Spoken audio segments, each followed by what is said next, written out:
আমি মাটির একখান ঘর বানাবো, খেজুর পাতার ছাউনি দিব, বাঁশের খুঁটির বেড়া দিয়ে মহাকালের ঘুম ঘুমাবো।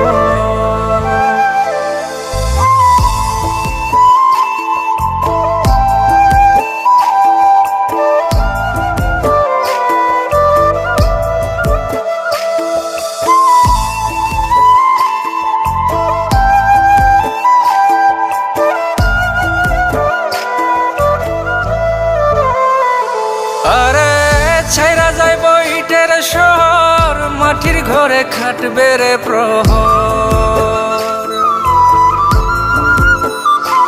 আরে ছাইরা যাইব ইটের শহর, মাটির ঘরে খাটবে প্রহর। মন মহাজন ডাকলে পরে চোখ খুলিয়া সুহাগ নেব।